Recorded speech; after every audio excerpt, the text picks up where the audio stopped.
Deskripsi masalah.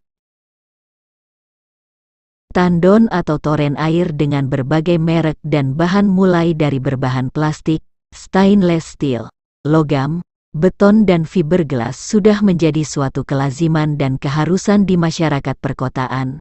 Mengingat sulitnya sumber air bersih, terkadang tandon tersebut berfungsi juga sebagai penada air hujan dengan tanpa tutup di atasnya.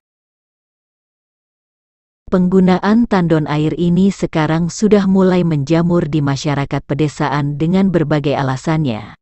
Hanya saja ada sedikit perbedaan. Jika di masyarakat perkotaan mereka menggunakan tandon air yang berbahan plastik dan fiberglass yang dipastikan tidak akan berkarat, tetapi di pedesaan tidak sedikit masyarakat yang menggunakan tandon dari drum bekas minyak atau solar yang mereka modifikasi sendiri dan tentunya tidak aman dari karat manakala terkena panas sinar matahari secara terus-menerus.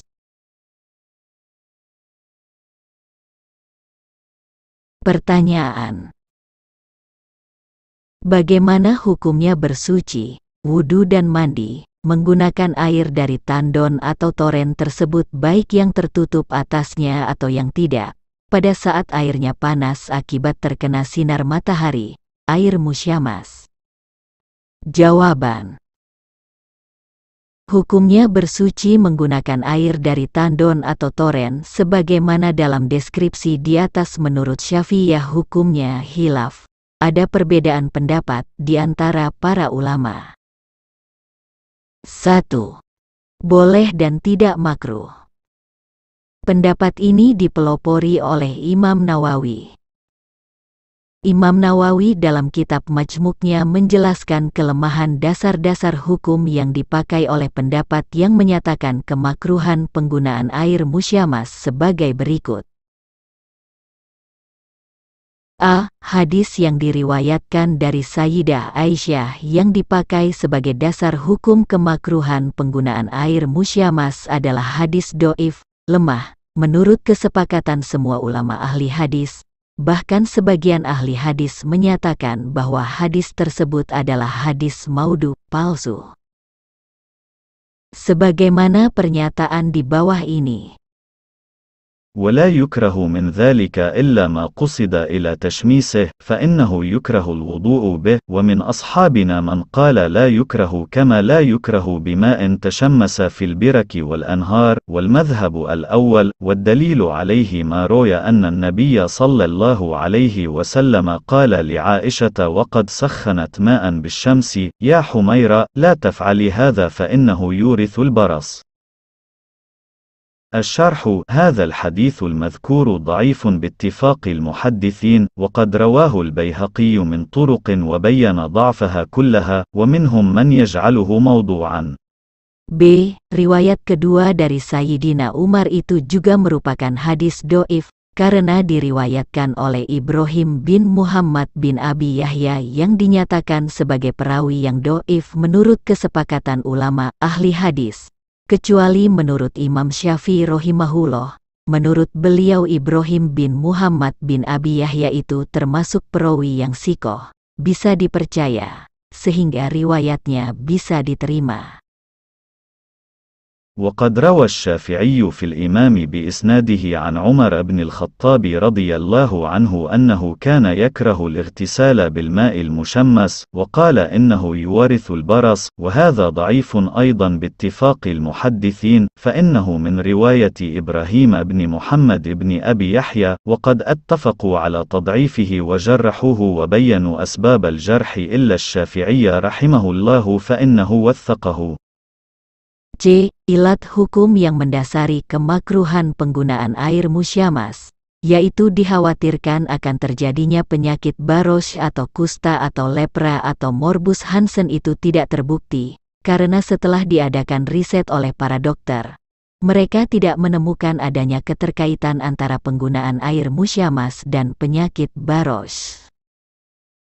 فحصل من هذا أن المشمس لا أصل لكراهته ولم يثبت عن الأطباء فيه شيء فالصواب الجزم بأنه لا كراهة فيه.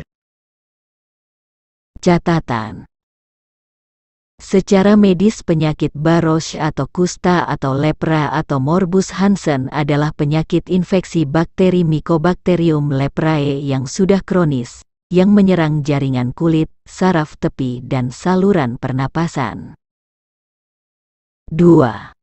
Makruh tanzih.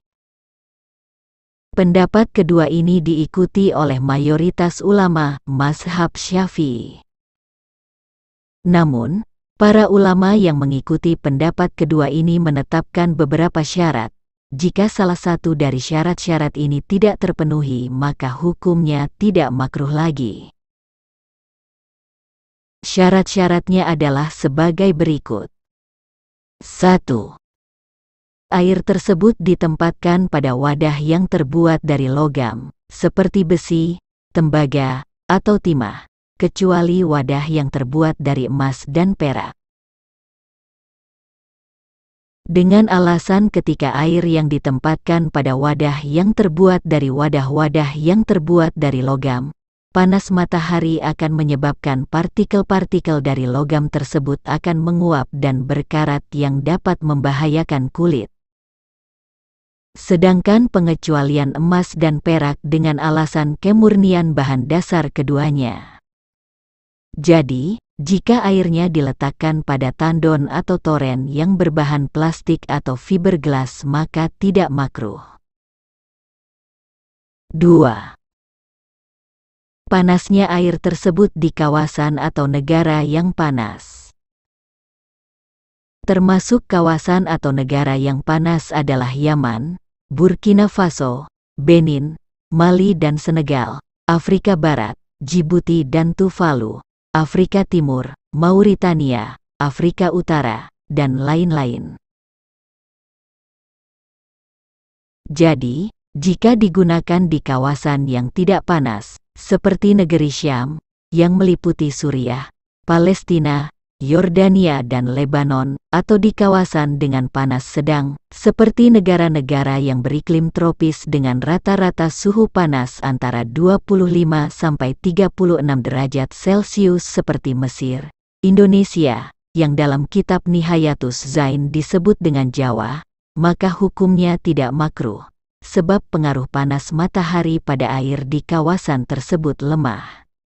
الأول أن يكون ببلد حار كبلاد الحجاز غير الطائف بخلاف البارد كبلاد الشام غير حيران والمعتدل كبلاد مصر والجاوة فلا يكره استعمال المتشمس فيها. Namun Imam Mawardi tidak sependapat mengenai syarat ini. Menurut beliau selama ilatnya ada, maka tidak ada bedanya baik di kawasan panas, panas sedang atau dingin, tetap makruh. 3. Penggunaannya dilakukan saat air tersebut masih panas. Jadi, apabila sudah dingin, maka tidak makruh lagi. 4. Penggunaan air tersebut pada tubuh. Jadi, jika air dari tandon digunakan untuk semisal mencuci mobil, mencuci pakaian dan lain sebagainya, maka tidak makruh. 5. Orang yang menggunakannya tidak mengkhawatirkan terjadi sesuatu yang membahayakan pada tubuhnya khususnya kulit. Jadi, jika yakin penggunaan air tersebut akan membahayakan bagi tubuhnya, maka bukan makruh lagi tetapi menjadi haram. 6. Orang yang menggunakannya adalah orang yang masih hidup. Jadi, jika digunakan untuk orang yang sudah meninggal, maka tidak makruh. Namun Imam Romli tidak sependapat mengenai syarat ini. Meskipun digunakan untuk orang yang sudah meninggal dunia, hukumnya tetap makruh. 7. Masih ada air lain yang bisa digunakan untuk toharoh, bersuci. Jadi, kalau penggunaannya bersifat terpaksa, maka tidak makruh. Catatan: meskipun penggunaan air musyamas itu makruh, namun apabila digunakan untuk bersuci, wudu dan mandi, tetap sah, sebab air musyamas itu masih masuk kategori air tohir mutohir, suci dan menyucikan. Sedangkan penggunaan air musyamas menurut mazhab Hanafiyah, Malikiyah dan Hanabilah hukumnya tidak makruh alias boleh. ومذهب مالك وأبي حنيفة وأحمد وداود والجمهور أنه لا كراهة كما هو المختار. والله أعلم بالصواب.